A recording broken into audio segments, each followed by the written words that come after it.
Welcome to the Finish Your Story podcast, where we guide writers to become better creators with healthy writing habits. Episode 4, The Excitement. How to get excited for your story.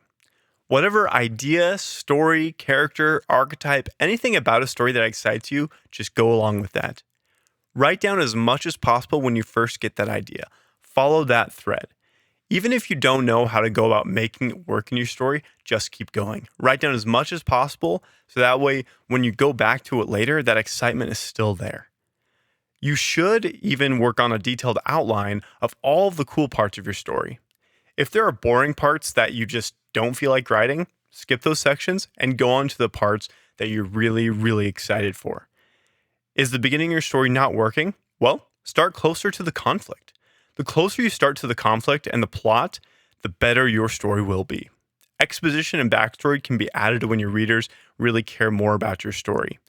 We care about characters, plot, and the setting, but characters are what really matter. So get excited and make those characters as best as possible. If your story is boring to you, then it will be boring to your readers. If you have a boring scene, add a flamethrower to it and see what happens. I can almost guarantee that it will give your story a new twist. What is a flamethrower? Well, a flamethrower, other than the obvious flaming contraption, is any idea, character, or item or situation that can make your scene burst into flames. Boring scene? Have someone be punched. Unsure where to go with the plot? Something dangerous happens to your characters. Of course, going too far with too many high-energy scenes can make things feel overwhelming, overstimulating, and too much to a lot of readers. Take the idea of adding a flamethrower and put it into your story and see what happens. It is a tool to use at the right times. Of course, you do need those downtimes, those times where readers can just relax and be with your characters. But if it's going on for too long, add a flamethrower. How to stay excited. Share your story with others. If you have a writing group, start there. If you have a writing partner, significant other, or friend, start there. Have them ask questions and see if you have the answers or you can come up with an answer. Be fearless when sharing your ideas. Even if they say it's something similar to another story, that's okay. Remember that your voice and experience is unique to what you are writing. Find what you enjoy about the process of storytelling. What parts of your writing are your favorite? If you enjoy dialogue, write a bunch of dialogue and then add a framework around that. You don't have to and shouldn't follow all the genre conventions, rules, and regulations that the publishing industry puts onto storytelling. Of course, we have rules for a reason, but we shouldn't be beholden to them at all times. Look at poetry. It is a much more artistic art form of writing, and they break all of the rules. Write what you enjoy and leave out all the rest. What ideas got you into writing your story? What inspired you to start in the first place? If you haven't started writing anything yet, what has gotten you excited to try it out? I think a lot of authors and creators forget what made them excited in the first place. Write down and journal the parts that inspire you and make you happy. Hold on to that passion that got you started. Nurture any ideas you have. Ideas that get you excited should be a focus. In the early parts of your writing career, you won't make massive leaps in writing these huge stories. Write short stories to cover a lot of ground fast. When you get a cool idea for a world, character, or magic system, or anything else, write a short story or flash fiction piece about it. That way you actually write something down that you can share with people and see if that idea gets off the ground and gets people excited. Just get your story out on paper. Put as much detail into it as possible. When you see the words on the page and the joy that comes from being able to share something with others, this will build your confidence and improve your writing.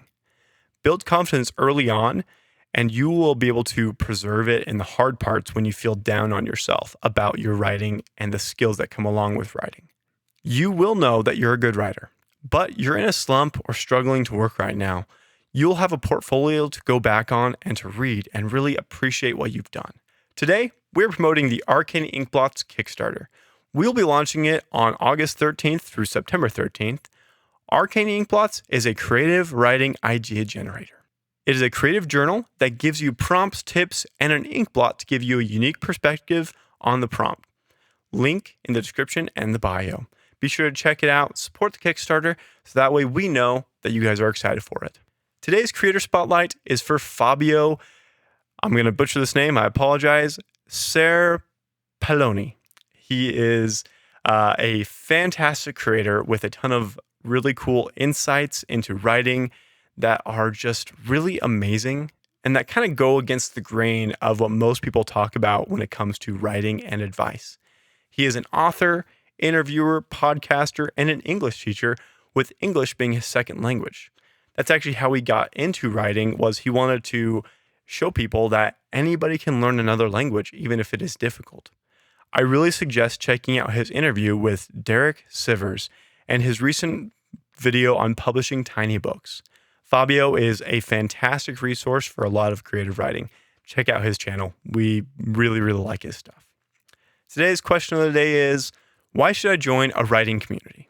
A writing community is a group that supports each other with their writing and or other artistic goals. If you want feedback, friendship, and help guiding you on your writing journey, I would suggest finding a writing community that can support you in your writing style and your genre. Writing tip of the day is print off your book. I know it's not necessarily a writing tip, but this is a tip that I'm very excited about because I've done it and it has changed the way that I go about my books. Format your book and set it up like it is a real product that you can hand out to people. Feel that awesome energy that comes with writing a book and holding the product in your hand. You don't have to do it professionally. Just take it to a local print shop and get it done. And when you hold something in your hands that you've spent so much work on and you see your name, it adds a whole new level to the excitement and joy of writing. Don't wait until you've finished it. Go ahead and just print off chapters, sections, or anything else. It is a fantastic feeling, and you can physically edit and read it. I've done this with a lot of my recent projects, and it has changed the way that I see them, and it just gets me even more and more excited for it. Today's writing prompt is, write down your goals you have for your writing. What do you want to accomplish with your career as an author? Thank you so much for watching. Like this video, comment what you liked about it, and subscribe for more, and check out our other videos and our website for more information. Have a great day.